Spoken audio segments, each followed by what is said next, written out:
My name is Aparna Parekh. I'm an assistant professor in psychology from Biani Girls College, Jaipur. Friends, today the topic of the presentation over here is humanistic psychology. But I'm going to talk about what is humanistic perspective, because yes, talking about humanistic psychology is a bigger thing. We are going to only talk about the perspective of what is humanistic psychology. Okay, let's begin with a thing when humanistic perspective began. We are going to talk about the few details of humanistic perspective, as in what is humanistic perspective and what is the focus of humanistic perspective. Not going into the much deeper sense of humanistic perspective, because for that you have to wait for the next video. Okay, so let's begin. What is humanistic perspective? Humanistic perspective एक word से बना हुआ है जो हम सब जानते हैं, human. HUMAN, human. Humanistic एक ऐसा पर्सपेक्टिव जो मेनली सिर्फ और सिर्फ ह्यूमन बीइंग के ऊपर फोकस करता है.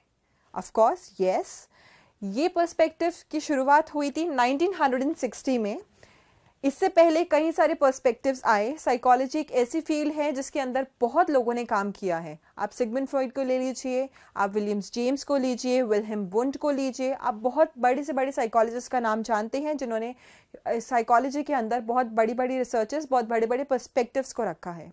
बट हम यहाँ पे आज दो ऐसे शख्स का नाम लेंगे, दो ऐसे शख्स के बारे में बात करेंगे जिन्होंने ये पर्सपेक्टिव दिया था, जिन्होंने इस फील्ड के अंदर, जिसे हम ह्यूमैनिस्टिक पर्सपेक्टिव या humanistic psychology in a deeper sense जानते हैं, उसके बारे में बताएंगे. वो दो ऐसे शख्स हैं, दो ऐसे साइकोलॉजिस्ट हैं, renowned people. They are Carl Rogers and Abraham Maslow. Carl Rogers ने एक लाइन सेंटर थेरेपी करके एक सेल्फ थ्योरी थी रॉजर्स की, जो उन्होंने दी थी, जिसके बारे में हम अभी डिटेल में नहीं बात करेंगे, क्योंकि हम पहले ये समझने की कोशिश कर रहे हैं that what is humanistic perspective. Same goes to Abraham Maslow, जिन्होंने अपनी हायरार्की ऑफ नीड्स की एक थ्योरी दी थी. Okay, so let's begin with what is humanistic perspective. As I have already told, humanistic perspective human word से बना है. इसका मतलब ये हुआ कि ये एक सिर्फ ह्यूमन बीइंग के ऊपर फोकस करता है. अब ह्यूमन बीइंग के ऊपर फोकस करने में बहुत सारे मीनिंग्स हमको समझ में आते हैं. दैट इज, वो ह्यूमन बीइंग के फिजिकल उस पर फोकस कर रहा है, ह्यूमन बीइंग्स की साइकोलॉजिकल एस्पेक्ट पे फोकस कर रहा है, सोशल लाइफ पे फोकस कर रहा है. कहाँ फोकस कर रहा है? नहीं, ह्यूमन बीइंग के ऊपर फोकस करने का मतलब होता है as a complete human being के ऊपर फोकस करना, जिसमें उसके सारे एस्पेक्ट्स लाइफ के इंक्लूडेड हैं. Psychological aspect, mental wellbeing, health, आपकी social life, social world, you individual life, individualism जिसे हम कहते हैं, इंडिविजुअलिस्टिक. तो इन सभी चीज़ों पे फोकस करता है as a whole humanistic perspective. और एक सबसे बड़ी चीज़ जो ह्यूमैनिस्टिक पर्सपेक्टिव को बाकी सभी पर्सपेक्टिव्स या साइकोलॉजी से डिफर करता है, वो है इसका नज़रिया. That is the view point, जिसे हम पर्सपेक्टिव भी बोलते हैं. ह्यूमैनिस्टिक पर्सपेक्टिव में कार्ल रॉजर्स और अब्राहम मैस्लो ने इसको इनिशिएट या फॉर्मुलेट करते टाइम एक बात ध्यान में रखी थी. साइकोडायनामिक थ्योरी जब इससे भी पहले आई थी, साइकोडायनामिक थ्योरी अनकॉन्शियस माइंड पे फोकस करती है. अनकॉन्शियस माइंड का क्या रोल रहता है हमारी पर्सनालिटी को डेवलप करने में, इन्हांस करने में, या हमारी पर्सनालिटी के जो डिफरेंट एस्पेक्ट्स हैं उसको बताने में हमारे अनकॉन्शियस माइंड का एक्चुअल रोल क्या है. लेकिन इन्होंने, कार्ल रॉजर्स और अब्राहम मैस्लो ने एक बात ध्यान में रखी थी कि खाली ह्यूमन बीइंग पे अगर हम फोकस करें, उसमें ये देखें कि उसमें प्रॉब्लम्स नहीं, उसमें क्या पॉजिटिविटी है, क्या स्ट्रेंथ है, उसकी अपनी एबिलिटी क्या है, कैपेबिलिटी क्या है, वो कैपेबिलिटी, वो एबिलिटीज़ जो उससे बड़े से बड़ा काम करा देती हैं. इस चीज़ पे फोकस करते हुए उन्होंने ये थ्योरी बनाई थी, जिसका नाम दिया था, एक साइकोलॉजी की एक फील्ड इनिशिएट हुई थी, जिसका नाम दिया था ह्यूमैनिस्टिक साइकोलॉजी, जो सिर्फ और सिर्फ एक ह्यूमन बीइंग पे एज अ होल फोकस करती है. Okay, human nature is basically positive. ये इस पर्सपेक्टिव का, या आप ले लीजिए साइकोलॉजी का टैग लाइन है. इसी से ही, इस लाइन से ही ये पूरी ह्यूमैनिस्टिक साइकोलॉजी एंड पूरी ह्यूमैनिस्टिक पर्सपेक्टिव जानी जाती है कि ह्यूमन बीइंग बेसिकली पॉजिटिव होते हैं. कार्ल रॉजर्स, अब्राहम मैस्लो, शायद मैंने अभी थोड़ी देर पहले यही बात बोली थी कि दोनों ने इसको बनाते टाइम, फॉर्मुलेट करते टाइम एक बात ध्यान में रखी थी कि हम स्ट्रेंथ पे फोकस करेंगे. उन्होंने स्ट्रेंथ पे फोकस करने से पहले भी ये चीज़ दिमाग में रखी थी कि ह्यूमन बींग्स सभी पॉजिटिव होते हैं, क्योंकि उनके मन में ये जो चीज़ आई थी कि ह्यूमन बींग्स की स्ट्रेंथ पे फोकस करेंगे, उससे पहले उन्होंने ये सोच के रखा था कि डेफिनेटली जब भी कोई बेबी बॉर्न होता है, जब भी कोई पैदा होता है, तो कभी भी पर्सन नेगेटिव नहीं होता। ये फैक्ट है, इस पे बहुत साइकोलॉजिकल रिसर्चेस हो चुकी हैं, और इन्हीं रिसर्चेस के बेसिस पे, उनके टाइम में हुई जितनी रिसर्चेस हैं उसके बेसिस पे, उसको बेस बनाते हुए इन्होंने एक नई जो पर्सपेक्टिव को सामने रखा, वो है ह्यूमनिस्टिक पर्सपेक्टिव, जिसमें इन्होंने यही बताया कि हर इंसान पॉजिटिव होता है। अपने बर्थ के टाइम में किसी भी इंसान को ये नहीं पता कि कौन मेरे से अच्छा बिहेव करेगा, कौन मेरे साथ बुरा बिहेव करेगा, या कौन सा पर्सन कैसा है, ये ऐसा है, वो ऐसा है, etcetera etcetera things, because we don't know when we are born, we are new to everyone and everyone is all new to us. So same goes here to the mentality of what they thought about humanistic perspective before formulating it. Okay, now we'll come to what is the focus of humanistic perspective. ये बहुत important है humanistic perspective को समझने के लिए. Okay, I have made a flow chart for this to make all the viewers convenient. First we'll move over to humanistic perspective का सबसे पहला जो फोकस जाता है वो है पर्सन एज अ होल। मैंने अभी जब ह्यूमनिस्टिक पर्सपेक्टिव को मैं बता रही थी तब भी मैंने यही चीज़ आपको बताई थी कि वो as a whole humanistic perspective में as a whole human being को समझा जाता है। Same goes over here, person as a whole का मतलब हुआ कि पर्सन को इंटीग्रेटेड फॉर्म में, कि पर्सन के जितने डिफरेंट एस्पेक्ट्स है, whether you talk about social aspect, whether you talk about psychological aspects, individual aspects, कितने ही एस्पेक्ट्स आप ले लो, बट पर्सन को एज अ होल एक इंटीग्रेटेड फॉर्म में एज वन इंडिविजुअल उसकी डिफरेंट एस्पेक्ट्स को कंसिडर करते हुए सिर्फ उसको एक ही नज़रिए से देखा जाता है कि पूरा पर्सन कैसा है, उसमें उसके डिफरेंट एस्पेक्ट्स को इंक्लूड भी कर लिया गया है। दूसरी चीज़, दूसरे फोकस पे हम मूव करते हैं, that is emphasis is upon persons entire life. ये बहुत बड़ी चीज़ है ह्यूमनिस्टिक पर्सपेक्टिव की। ये बाकी साइकोलॉजी, बाकी पर्सपेक्टिव से ह्यूमनिस्टिक पर्सपेक्टिव को बिल्कुल अलग करती है।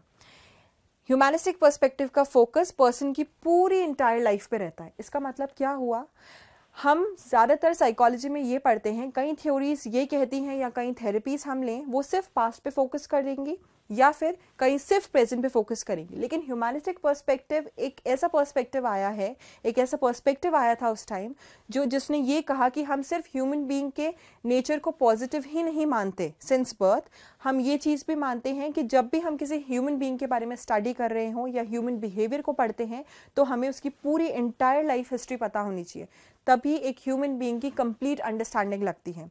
वरना एक इंसान को समझना सिर्फ उसके पास्ट को लेके या फिर एक इंसान को समझना उसके प्रेजेंट को लेके बहुत मुश्किल है। Okay, let's come to the third point, self actualization as life goals. Well, Abraham Maslow के बारे में मैंने आपको अभी कुछ देर पहले बताया था। अब्राहम मास्लो ह्यूमनिस्टिक पर्सपेक्टिव के फाउंडर थे। इन्होंने भी कार्ल रॉजर्स की तरह ही अपना कॉन्ट्रीब्यूशन दिया था एक थ्योरी बनाने में, that is hierarchy of needs. Okay, उसमें अब्राहम मास्लो ने सेल्फ एक्चुअलाइजेशन एक टर्म के बारे में बात करी थी। Now what self actualization is? Self actualization on a general note अगर मैं बताऊं तो सेल्फ रियलाइजेशन होता है। खुद को पूरी तरीके से हमने समझ लिया, सेल्फ रियलाइजेशन कर लिया, वो सेल्फ एक्चुअलाइजेशन होता ही होता है। लेकिन सेल्फ एक्चुअलाइजेशन में एक बात और भी बहुत इंपॉर्टेंट है, वो ये है that reaching to the highest level of our own being, that is basically called self actualization. अपनी हाईएस्ट पोटेंशियल तक, हाईएस्ट पीक तक पहुंचना अपनी कैपेबिलिटी के, वो कहलाता है सेल्फ एक्चुअलाइजेशन। और अब्राहम मास्लो ने ही अपनी थ्योरी में इस बात पे गौर किया है, बताया है, फोकस किया है कि हर इंसान सेल्फ एक्चुअलाइज बनने में लगा रहता है और उसे बनना भी चाहिए, क्योंकि जब सेल्फ एक्चुअलाइजेशन, सेल्फ रियलाइजेशन होगा तभी अब हम अपने हाईएस्ट पोटेंशियल तक पहुंच सकते हैं। ओके, नेक्स्ट हमारा पॉइंट है एनवायरनमेंट मेक्स अस बैड और गुड। ये बहुत इंपॉर्टेंट बात है और बहुत जनरल भी। हम सब जानते हैं, अपनी अपनी लाइफ जीते हैं, हमें पता है हमें जैसा एनवायरनमेंट जहाँ जहाँ मिलेगा, हम जहाँ जहाँ जाएंगे, whether we are living in a hostel, whether we are living at home, whether we are living in a room, a PG kind of wherever we are living, in India, outside India, in one Rajasthan state, in Jaipur or Delhi, any of the state, any of the place, कहीं पर भी पूरी दुनिया में रहे, even we are living in a forest, हमारा environment हमें अच्छा या बुरा बनाता है। इंसान का बिहेवियर का फ़र्क, इंसान के बिहेवियर के ऊपर बहुत ज़्यादा फ़र्क उसके इन्वायरमेंट का पड़ता है। आप ले लीजिए 95% फ़र्क उसके अपने इन्वायरमेंट का पड़ रहा है। 5% हम कह सकते हैं कि हमारे अपने इंडिविजुअल ट्रेट्स होते हैं, अपने इंडिविजुअल कैरेक्टरिस्टिक्स होते हैं जो हमारे बिहेवियर को अच्छा बनाते हैं, बुरा बनाते हैं। लेकिन सबसे बड़ी बात ये है कि एक इंडिविजुअल का इन्वायरमेंट, वो जिस इन्वायरमेंट में पला है, जिस इन्वायरमेंट में बड़ा हुआ है, यानी कि जिस इन्वायरमेंट में उसकी नर्चरिंग हुई है, that is actually has made the person. हमारा एक बर्थ वैसे होता है और एक हमारे इन्वायरमेंट से होता है। तो यहाँ पे भी यही चीज़ है। ह्यूमैनिस्टिक साइकोलॉजी का, ह्यूमैनिस्टिक पर्सपेक्टिव का फोकस यही रहा है कि वो कहते हैं humanistic psychologist Karl Rogers and Maslow कि हमारा इन्वायरमेंट ही हमें अच्छा या बुरा बनाता है। इसीलिए इन्होंने ये टैगलाइन रखी है कि human nature is basically positive. हर इंसान का नेचर सिंस बर्थ हमेशा पॉजिटिव होता है, उसका इन्वायरमेंट उसे अच्छा या बुरा बनाता है। Okay, now let's move over to the next point, which says that de-emphasis upon animal researches. ये बात भी एक बहुत important है। इस पर्सपेक्टिव में और इस साइकोलॉजी में, ह्यूमैनिस्टिक साइकोलॉजी में, ज़्यादातर रिसर्चेस साइकोलॉजी के अंदर हमेशा एनिमल्स पे पहले होती है rather than human beings. Human beings को लेस कंसिडर किया जाता है, उनको इतना नहीं लिया जाता, because it's a rule, it's an ethic in psychology that we can not do our researches on human beings directly. पहले animals पे होगी and then on human beings. Same goes to science as well. Okay, we are not moving over to that. My focus over here is talking about this कि de-emphasis upon animal researches is there in humanistic perspective. ये चीज़ बहुत importantly consider करी जाती है। Animal researches पे अगर हम focus करेंगे, emphasis जोर डालेंगे, तो वो ह्यूमन नेचर को कभी नहीं बता सकती। एक एनिमल का बिहेवियर और एक ह्यूमन के बिहेवियर में रात दिन का डिफरेंस है, ज़मीन आसमान का अंतर है। एक एनिमल किस तरीके से बिहेव करता है और एक ह्यूमन बीइंग किस तरीके से बिहेव कर रहा है, दोनों में अलग अलग बात है। एनिमल्स बोल के अपनी बात नहीं बता सकते, they are not expressive, we are expressive. We can, yes we can say, गुस्सा आ रहा है तो we can show it out, we can scream, we can shout. हमें खुशी महसूस हो रही है तो we can express it out, if we are feeling love so we can express it out. But animals different form में करते हैं। तो उन दोनों का, अगर इन दोनों का हम कंपैरिजन करें या इन दोनों को कंपेरेटिव फॉर्म में देखें तो ये गलत होगा। अगर हम सिर्फ बिहेवियर की बात करें, मैं डिफरेंट एस्पेक्ट्स में बात नहीं कर रही, और भी बहुत सारी चीज़ें होती है जिसमें एनिमल पर रिसर्च करना बहुत इंपॉर्टेंट होता है रादर देन ह्यूमन। बट मैं सिर्फ अगर ह्यूमैनिस्टिक पर्सपेक्टिव की पॉइंट ऑफ व्यू से देखूं तो यहाँ पे ये बात सच है कि इसमें, इस पर्सपेक्टिव के अंदर जितनी भी रिसर्चेस हुई हैं वो एनिमल रिसर्चेस पे नहीं हुई हैं। They have only done researches on human behaviour, on human beings, because they want to understand human behaviour. एक इंसान के बिहेवियर को समझने के लिए इंसान पे एक्सपेरिमेंट होना ही ज़रूरी है रादर देन एनिमल पे। Okay, next point says creativity is potentially present. Humanistic perspective एक बहुत इंपॉर्टेंट बात ये भी बताता है कि जिस तरीके से हर इंसान पॉजिटिव है, जिस तरीके से हम हर इंसान की पूरी इंटायर लाइफ हिस्ट्री को पढ़ रहे हैं, उसी तरीके से हर इंसान के अंदर क्रिएटिविटी प्रेजेंट है। हम सब में इतना पोटेंशियल है that we are all are creative, we can do lot and lot of works. फ़र्क सिर्फ और सिर्फ हमारे एटीट्यूड का होता है। हम कुछ चीज़ों को कैजुअली लेते हैं और कुछ चीज़ों को बहुत सीरियसली लेते हैं। तो हम सब में पोटेंशियल है, पोटेंशियलिटी हम सब में है आगे बढ़ने की, आईएएस बनने की, आईपीएस बनने की, प्रेसिडेंट बनने की, हम सब में है पोटेंशियलिटी। बट फिर फ़र्क सिर्फ और सिर्फ हमारे नज़रिए का है, हमारी सोच का है। वही चीज़ इन्होंने यहाँ पे बताई। Next point says that emphasis upon psychological health.